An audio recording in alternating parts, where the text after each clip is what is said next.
नमस्कार, कैसे हैं आप लोग? बढ़िया। चलिए, आज जो है हम पढ़ेंगे इतिहास में पुर्तगीज कि भारत में जो पुर्तगीज हैं वो कैसे आए, कैसे भारत में आधिपत्य स्थापित किया और किस प्रकार से उनके पीछे पीछे अन्य यूरोपियन भारत में आए और धीरे धीरे भारत पर अपना आधिपत्य स्थापित किया। तो सबसे पहले हम देखेंगे पुर्तगीज को, क्योंकि वो सबसे पहले आए हैं और सबसे बाद में भारत से गए हैं। तो कहाँ से ये शुरुआत होती है पुर्तगीज की भारत में इंटरेस्ट लेने की? तो बेसिकली आपका 1443 ये आपका साल है कासा दा गिनी मीना। कासा दा गिनी मीना, तो कासा दा गिनी मीना, प्रिंस हेनरी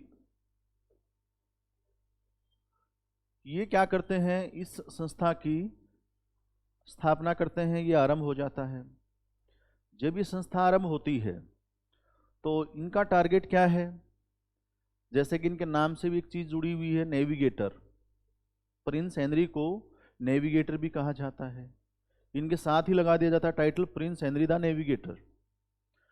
तो इनका टारगेट साफ स्पष्ट दिखाई दे रहा है इनके नाम में ही कि ये समुद्री जो यात्राएं हैं उनको प्रोत्साहित कर रहे हैं। और समुद्री यात्राओं को प्रोत्साहित करने का उद्देश्य है, साफ स्पष्ट है, कि व्यापार के मार्गों को ढूंढना और ऐसे स्थानों को ढूंढना जहां से उनकी आवश्यकताओं की पूर्ति हो सके और उनको लाभ मिल सके। इसी क्रम में आप देखेंगे 1443 से 82 तक का जो काल है, इसमें ये लोग अफ्रीका की एक नदी है, बहुत फेमस नदी कांगो, कांगो नदी के मुहाने तक पहुंच जाते हैं। जब कांगो नदी के मुहाने तक पहुंचते हैं तो वहां पहुंचने का उद्देश्य क्या है? उनका उद्देश्य सिर्फ एक है कि ट्रेड में कैसे बेनिफिट हो। और इसी व्यापार में सबसे महत्वपूर्ण व्यापार ये दासों का है, हाथी दांत का है, स्वर्ण भस्म का है। इस व्यापार में बड़ा बेनिफिट मिलता है इन लोगों को, पूरा लाभ कमाते हैं। इसी के साथ में 1487 में एक साल और बहुत इंपॉर्टेंट है, 1487 मैगलेन जो हैं, जिन्होंने आपका संसार की यात्रा की समुद्र के माध्यम से, पहले व्यक्ति बने। और आप देखेंगे कि दक्षिण अमेरिका में, जो निचले के भाग में दक्षिण अमेरिका में मैगलेन स्ट्रेट भी है, मैगलेन जल संधि भी है इनके नाम पे। तो मैगलेन आपका अफ्रीका का जो साउदर्न अफ्रीका बोलेंगे हम, सबसे नीचे का जो पार्ट है जहां आसांतरिक मार्ग है, दक्षिण अफ्रीका के नीचे वाला भाग जो है आपका, वहां तक पहुंच जाते हैं। यानी कि भारत का जो सी रूट है लगभग उसको खोज लेते हैं। हालांकि कुछ वर्षों तक इसमें कोई प्रगति नहीं होती और 1498 में वास्को डी गामा इस तट को, भारत के जो रूट को खोज लेते हैं, वास्को डी गामा इस रूट को खोज देते हैं और केरल में कालीकट के तट पर जमोरिन के यहाँ पर आ जाते हैं। तो ये तो एक क्रम हुआ कि कैसे उन्होंने समुद्री व्यापार को प्रोत्साहित किया, कैसे सी रूट ढूंढे। बट ये जो सी रूट हैं, इनको ढूंढा कैसे जा रहा है? ढूंढा कैसे जा रहा है, कौन इसको फाइनेंस कर रहा है? तो आप देखेंगे कि जो समुद्री मार्ग हैं उनको ढूंढने में फाइनेंस का जो काम कर रहे हैं वो जेनेवा के व्यापारी कर रहे हैं। जेनेवा के व्यापारी, जेनेवा के जो व्यापारी हैं वो स्पेन और पुर्तगाल को फाइनेंस करते हैं और फाइनेंस करने के साथ साथ उनका एक टारगेट है कि वो नए सी रूट ढूंढेंगे, नए क्षेत्र ढूंढेंगे और वहां पर वो क्या करेंगे, व्यापार में लाभ कमाएंगे। तो इनका साफ उद्देश्य है व्यापार में लाभ कमाना। तो ये क्यों नए रूट ढूंढ रहे हैं, मेन कारण ये भी है, इनको ऐसी क्या जरूरत आन पड़ी है। तो आप देखेंगे 1453 में तुर्कों का जो है कुस्तुनतुनिया पर आधिपत्य स्थापित हो जाता है। कुस्तुनतुनिया पर तुर्कों का आधिपत्य स्थापित हो जाता है। कुस्तुनतुनिया बेसिकली आपका तुर्की, और वहां से जो रूट बनता है आपका वो भूमध्य सागर का, काला सागर का, और उसके बाद होते हुए लाल सागर होते हुए एशिया के व्यापार का, उस रूट पर इनका आधिपत्य हो जाता है। तो अब ये मजबूर हैं नया रूट ढूंढने के लिए। नया रूट ढूंढ करके क्या करेंगे, पहला तो जो पूर्व के साथ व्यापार है, पूर्व के साथ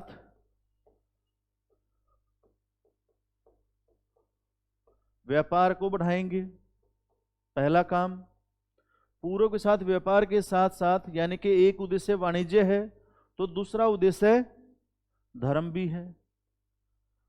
पूर्व के साथ भी मुस्लिम धर्म फैल रहा है और कुस्तुनतुनिया के आसपास, तुर्की के आसपास मुस्लिम धर्म का आधिपत्य हो चुका है, और वो धर्म जो है आपका यूरोप की तरफ भी बढ़ रहा है, एशिया की तरफ भी बढ़ रहा है। तो एक काम क्या करेंगे, पूर्व के साथ व्यापार करेंगे, पूर्व में अपने धर्म का प्रचार प्रसार करेंगे। इसी व्यापार के साथ साथ पूर्व से जो मुस्लिम व्यापारी हैं, जो मुस्लिम व्यापारी हैं उनको पूर्व के व्यापार से खदेड़ देंगे।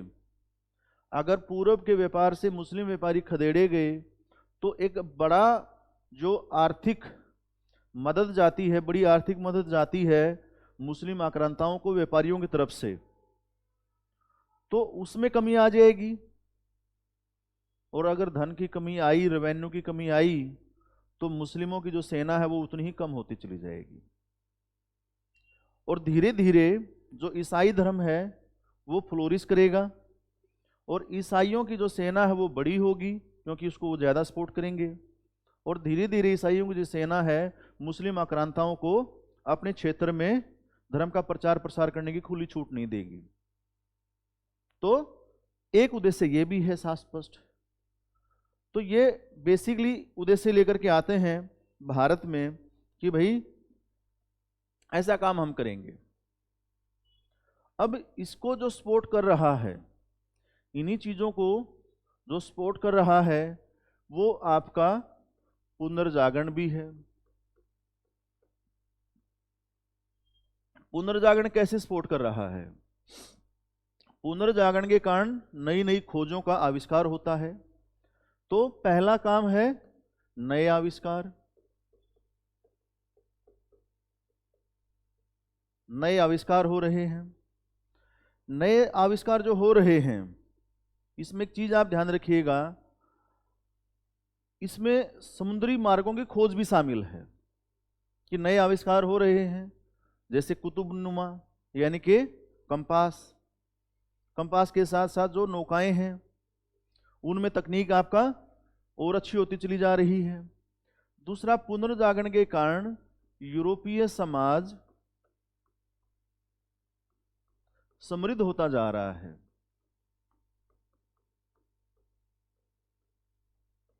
जैसे जैसे किसी सोसाइटी में प्रोस्पेरिटी बढ़ती है उसकी खान पान की आदतें बदल जाती हैं। तो खान पान की आदत बदलने का मतलब क्या हुआ कि वो किस चीज पे डिपेंड करेगा।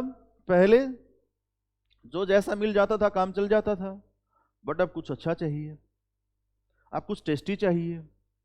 पहले जब यूरोप में सर्दियां आती थी तो उस समय फसल की कमी हो जाती थी, चारे की कमी हो जाती थी और पशु जो है भूख से मरने लग जाते थे।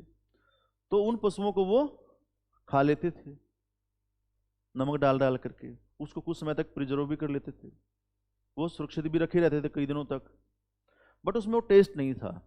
टेस्ट कब बढ़ेगा आदमी का? जब प्रोस्पेरिटी आएगी, वो टेस्ट की मांग भी करेंगे। अब टेस्ट की जब मांग करेंगे तो नेचुरल सी बात है कि टेस्ट किससे आएगा?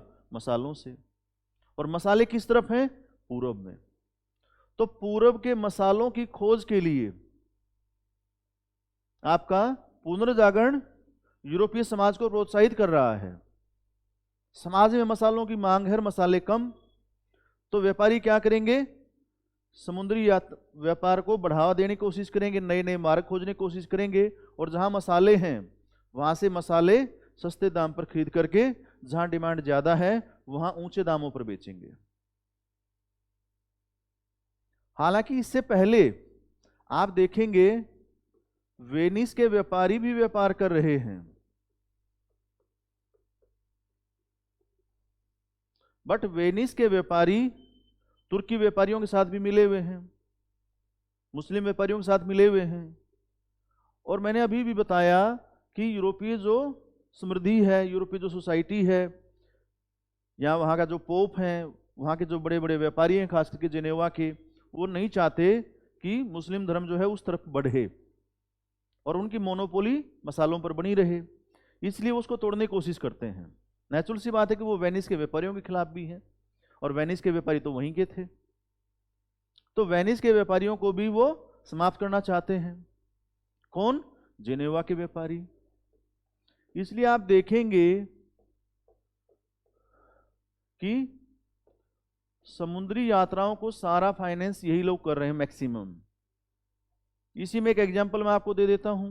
कोलंबस जो अमेरिका की खोज कर डालते हैं, वो जेनेवा के ही आपका एक निवासी थे, तो नेचुरल सी बात है जेनेवा के व्यापारियों ने उनको फाइनेंस किया होगा। तो जेनेवा के व्यापारी किस तरह से उनको फाइनेंस कर रहे हैं। दूसरा क्या काम है कि भाई ईसाई धर्म को फैलाना भी है, मसालों पर एकाधिकार भी करना है।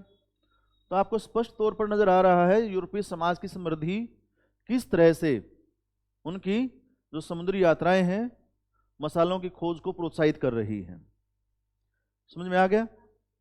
इसी संदर्भ में हम देखेंगे कि जो कासा दा गिनी मीना, मैंने आपको पहले बताया था कि कासा दा गिनी मीना, ये है आपका जो कासा दा गिनी मीना जो एस्टेब्लिश होती है, इसको 1503 में, लिख लीजिए 1503 में, एक कंपनी है आपका कासा दा इंडिया, कासा दा इंडिया,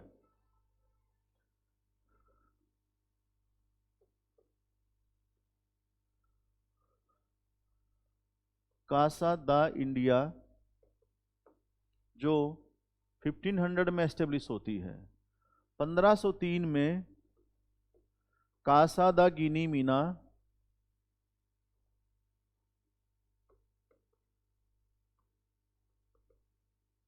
इसको अब्जॉर्ब कर लेती है, इसको जो है क्या कर लेती है? अब्जॉर्ब कर लेती है।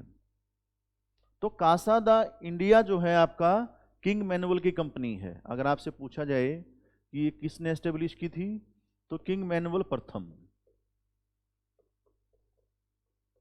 किंग मैनुअल फर्स्ट की कंपनी है।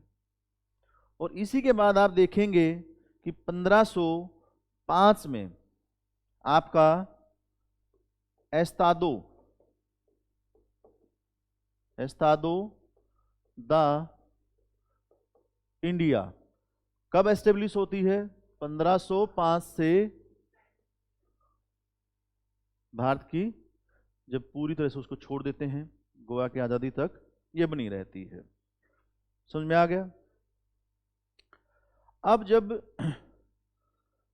ये स्थापित हो जाती है, वास्को डी गामा भारत आ जाते हैं 1498 में। तो वास्को डी गामा जब भारत आते हैं 1498 में, तो आप एक चीज देखेंगे कि कैसे वो किस तट पर आते हैं? केरल के तट पर। और कहाँ आते हैं? कालीकट में। किसके पास आते हैं? जमोरिन के साथ। पिछले लेक्चर में मैंने आपको बताया था कि कैसे जमोरिन को वो मजबूर करने की कोशिश करते हैं कि वो सारे जो अरब व्यापारी हैं, तुर्की व्यापारी हैं, वेनिस व्यापारी हैं, यानी कि जो मुस्लिम व्यापारी हैं और जो वेनिस के व्यापारी हैं, उनको मालाबार तट से निकाल दे। हालांकि जमोरिन उनको मना कर देता है और उनके बीच में आपका टकराहट आरंभ हो जाती है, युद्ध आरंभ हो जाते हैं। और कैसे जमोरिन के जो मरक्कर हैं वो पुर्तगालियों को जमोरिन पर आधिपत्य करने से रोके रखते हैं। मरक्कर मीन्स एडमिरल टाइप, आप एक उपाधि हम कहेंगे, कैसे उसको कंट्रोल किए रहते हैं। बट एक बात स्पष्ट है कि अब पुर्तगाली जो है, जो कि नौसेना में मजबूत हैं, वो भारत पर आधिपत्य करने की कोशिश जरूर करेंगे। और दूसरा, वो भारत पर ही आधिपत्य नहीं करेंगे, उनका टारगेट अभी भी मैंने बताया कि मुस्लिम धर्म का जो आपका फ्लोरिश हो रहा है उसको भी कंट्रोल करना है, चाहे वो पूरब के साथ हो चाहे वो पश्चिम के साथ हो। और वो कब रुकेगा? जब ट्रेड समाप्त हो जाएगा। और ट्रेड कौन सा समाप्त करना है उनको? समुद्री ट्रेड। तो इसलिए ये क्या करते हैं, जो नौसेना है उसकी मजबूती पर ध्यान देते हैं। इसी क्रम में आप देखते हैं कि इधर जो है आपका लाल सागर की तरफ के भाग जो है आपका, वो यहां तक कंट्रोल करने की कोशिश करते हैं कुस्तुनतुनिया के पतन के बाद। उसके साथ साथ ये यहाँ अफ्रीका के तक का जो तट है वहां भी कंट्रोल करने की कोशिश करते हैं, चाहे लाल सागर हो, चाहे अफ्रीका का तट हो, चाहे आपका नीचे सिलोन हो, श्रीलंका हो, यहाँ के व्यापार को भी कंट्रोल करने की कोशिश करते हैं। तो समुद्री व्यापार को कंट्रोल करने की कोशिश हो रही है। तो इसी क्रम में आप देखेंगे कि सबसे पहले जब ये कोशिश हो रही है तो 1508 में चोल की लड़ाई आरंभ होती है।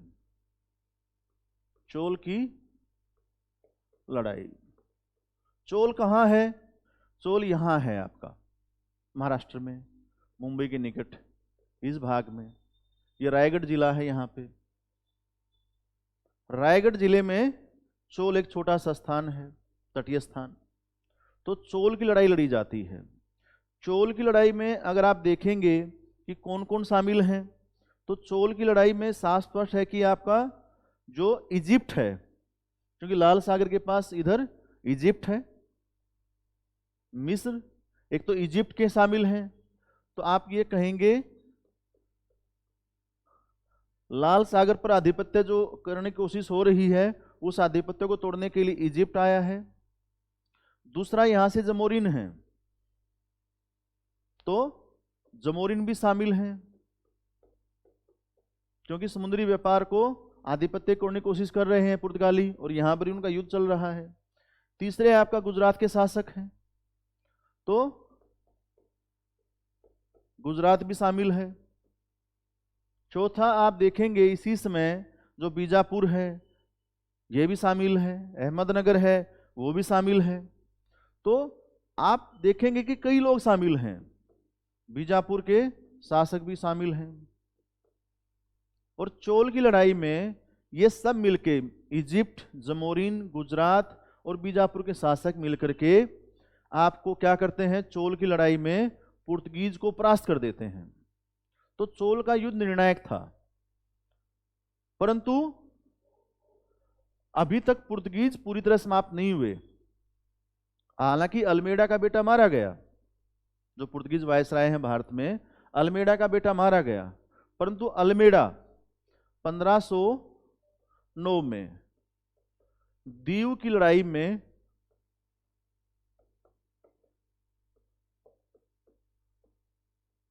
इसी आगे अगले ही साल दीव की लड़ाई में, जिसमें आपका ओटोमन साम्राज्य, यानी कि कौन सा है ओटोमन साम्राज्य के? तुर्की के शासक। ओटोमन साम्राज्य मतलब तुर्की के शासक भी शामिल हैं। वो क्या करता है, इनको हरा देता है। दमन दीव ये आपका गुजरात में है। तो दीव की लड़ाई में ये इस संयुक्त सेना को, नौसैनिक बेड़े को परास्त कर देता है। अब एक बात स्पष्ट है कि समुद्र पर पुर्तगाली आधिपत्य का आरंभ हो गया। दीव की लड़ाई ने एक निर्णायक भूमिका तैयार कर दी और यह साबित कर दिया कि अगर आप ज्यादा प्रगतिशील हैं तो आप जीतेंगे जरूर। और यही हुआ दीव की लड़ाई में कि दीव की लड़ाई ने क्या किया, पहले तो जो अरब सागर है उसके लिए खुला छोड़ दिया, किसको, पुर्तगालियों के लिए। अरब सागर खुला हो गया पूरी तरह से पुर्तगालियों के लिए, यानी कि हिंद महासागर में वो एक बड़ी शक्ति बन गए। दूसरा आप देखिए, अभी हम बातचीत कर रहे थे कि कुस्तुनतुनिया का जो पतन हुआ था वहां तुर्कों का आधिपत्य था, तो तुर्क आधिपत्य भी तोड़ दिया। लाल सागर पर इजिप्ट कोशिश कर रहा है कि किसी भी तरह से पुर्तगाली लाल सागर में एंट्री ना करने पाए, उस मोनोपोली को भी तोड़ दिया।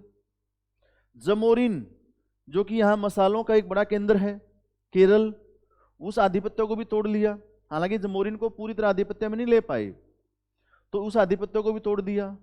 और बीजापुर जिसके अधीन गोवा है, जिसको आगे चल के कौन ले लेते हैं, अल्बुकर्क, वहां भी एक आरंभ हो गया कि अब बीजापुर भी जो है आपका इनके अधीनता स्वीकार करेगा।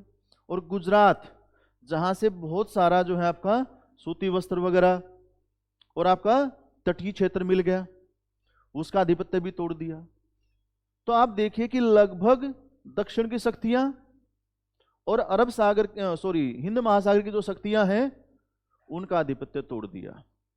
और यहीं से आपका इसी के बाद आप देखेंगे अल्मेडा ब्लू वाटर पॉलिसी लाता है।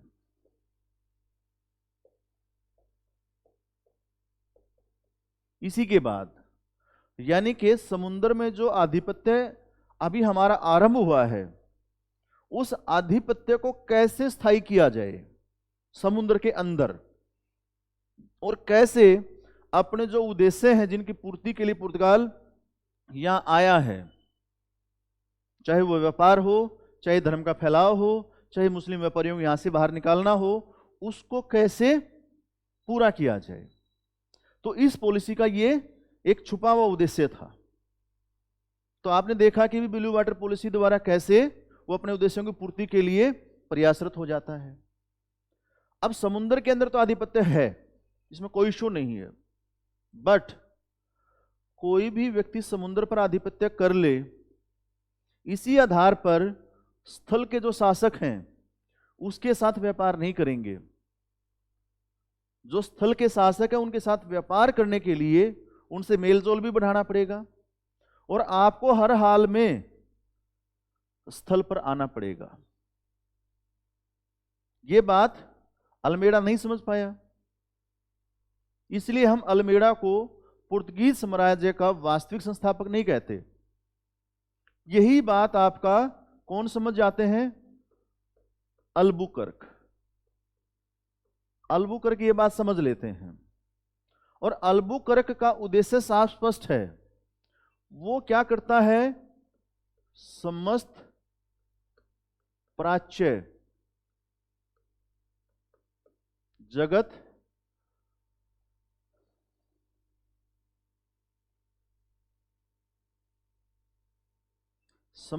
जगत के वाणिज्य को कंट्रोल करना चाहता है।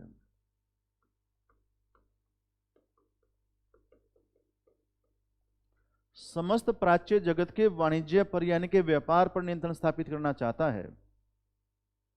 तो यह बात बिल्कुल स्पष्ट है कि उनका उद्देश्य इसी के बाद से थोड़ा सा आगे बढ़ जाता है। यहां व्यापार पर नियंत्रण करना भारत के, वो कहता है कि नहीं, मैं पूरा जो पूर्वी जगत है, प्राच्य मतलब पूर्वी, उस पूर्वी जगत के व्यापार को ही नियंत्रित कर लूंगा, अधिकतम से अधिकतम लाभ मिलेगा मुझे। तो अधिकतम लाभ के लिए वो क्या करता है, अपनी नीति में बदलाव करता है। कहता है कि ठीक है, यहां तो हम मजबूत हैं ही, इसके साथ साथ हमें क्या और करना है, इसके साथ हमें यहां अपने जो किले हैं, फोर्ट हैं, वो एस्टेब्लिश करने हैं। तो इसलिए अपने किले एस्टेब्लिश करने के लिए 1510 में अल्बुकर्क क्या करता है, गोवा जीत लेता है बीजापुर से। तो बीजापुर से गोवा जीतने का एक साफ स्पष्ट काम आप देखिएगा कि वो विजयनगर की सहायता भी लेता है। विजयनगर की सहायता क्यों लेता है और विजयनगर सहायता क्यों करता है? विजयनगर और बीजापुर में एकदम 36 का आंकड़ा है। और विजयनगर हर हाल में चाहता है कि बीजापुर कमजोर हो जाए। बीजापुर कमजोर तब होगा जब घोड़ों पर नियंत्रण विजयनगर का होगा। और समुद्र पर नियंत्रण किसका है? पुर्तगीज का।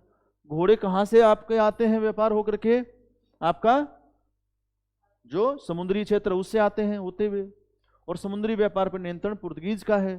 तो पुर्तगीज से एक संधि हो जाती है कि समस्त घोड़े हमें मिलेंगे और हम आपको जब बीजापुर जीतेंगे तो कुछ नहीं कहेंगे। तो विजयनगर की खामोशी आपका ये स्पष्ट तौर पर बता देती है कि अब बीजापुर कमजोर हो रहा है। और 1510 में जब गोवा जीत लेते हैं तो ये ध्यान रखिएगा, गोवा तटीय क्षेत्र है। दूसरा, गोवा के साथ साथ ये गोवा में ही मिश्रित विवाह नीति लागू करते हैं। मिश्रित विवाह नीति लागू करते हैं। मिश्रित विवाह नीति का उद्देश्य क्या था कि जो समाज का निचला वर्ग है, अधिकारी वर्ग नहीं, जो निचला वर्ग है, निचले कर्मचारी हैं पुर्तगाल के, और जो भारतीय समाज है वो, उसमें विवाहों को बढ़ावा दिया जाए। भारतीय महिलाएं और वहां के पुरुष, उनके बीच में वैवाहिक संबंधों को बढ़ाया जाए। इससे क्या होगा? एक पुर्तगीज समाज का निर्माण होगा, बट वो मिश्रित होगा। हालांकि आप ये देखते हैं कि पुर्तगीज ने कभी भी इस मिश्रित समाज को क्या किया? समाज के ऊपरी पदों पर नहीं आने दिया, इनके साथ दोहरा व्यवहार रखा। हालांकि उद्देश्य पूरा करते रहे अपना कि संख्या बढ़ जाए। तो आप देखेंगे कि मिश्रित विवाह नीति लेकर के आते हैं ताकि वहां संख्या बढ़े। गोवा में गोवा को जीत लेते हैं। तो आप ये कहते हैं कि ये क्या है? भारत में आपने एक देखा कि भाई क्या कर रहे हैं, ये किले स्थापित करते हैं और मिश्रित विवाह नीति अपनाते हैं ताकि पूर्व के साथ व्यापार पर पूरी तरह से नियंत्रण हो जाए। क्लियर है? तो अल्बुकर्क के बाद हम देखेंगे कि नीनो डी कुन्हा।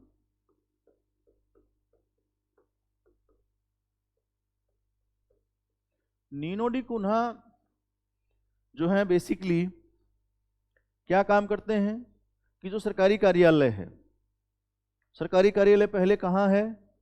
सरकारी कार्यालय यहाँ कोचीन में है, और कोचीन से ये गोवा की तरफ शिफ्ट कर लेते हैं क्योंकि गोवा पर इनका आधिपत्य हो जाता है। और दूसरी तरफ आपका जमोरिन लगातार इनके साथ युद्धरत भी रहता है, उससे भी आपका पीछा छुड़ाना जरूरी है, तो ऊपर की तरफ चले जाते हैं। दूसरा काम क्या करते हैं? सेंट थोमे और हुगली क्या करते हैं? सेंट थोमे कहाँ है? मद्रास के पास। और हुगली में अपनी व्यापारिक बस्तियां एस्टेब्लिश करते हैं। सेंट थोमे और हुगली में अपनी व्यापारिक बस्तियां स्थापित करते हैं। 1534 में ये बेसिन को अपने आधिपत्य में लेते हैं, और 1534 में बेसिन की विजय, और 35 में दीव को दोबारा अपने आधिपत्य में लेते हैं। तो ये दो विजय इनकी बहुत महत्वपूर्ण है। तो यहां तक आपने देखा कि कैसे पुर्तगीज जो है आपका भारत में अपने आप को एस्टेब्लिश कर रहे हैं। बट आपने लगभग एक चीज जरूर नोट की होगी कि पुर्तगीज की मैंने जो भी बस्तियां बताई हैं आपको, चाहे आपका कोचीन हो, चाहे आपका गोवा हो, चाहे दीव हो, चाहे बेसिन हो मुंबई के पास, चाहे आपका हुगली हो कलकत्ता बंदरगाह के पास, हुगली नदी भी जिसको हम कहेंगे, तो ये सारी की सारी बस्तियां तटीय क्षेत्रों में हैं। आंतरिक रूप से उनकी बस्तियां भी नहीं हैं। अधिकतम बस्तियां मैक्सिमम जो है आपका तटीय क्षेत्रों में है। क्यों? क्योंकि ये नौसैनिक रूप से मजबूत हैं। और दूसरी सबसे बड़ी दिक्कत ये है कि ये अंदर की तरफ इसलिए भी नहीं जा पा रहे कि इन्होंने समुद्र में आपका एक सिस्टम लागू कर दिया। क्या सिस्टम लागू कर दिया? कार्ड्स आर्मेडा काफिला सिस्टम, काफिला व्यवस्था।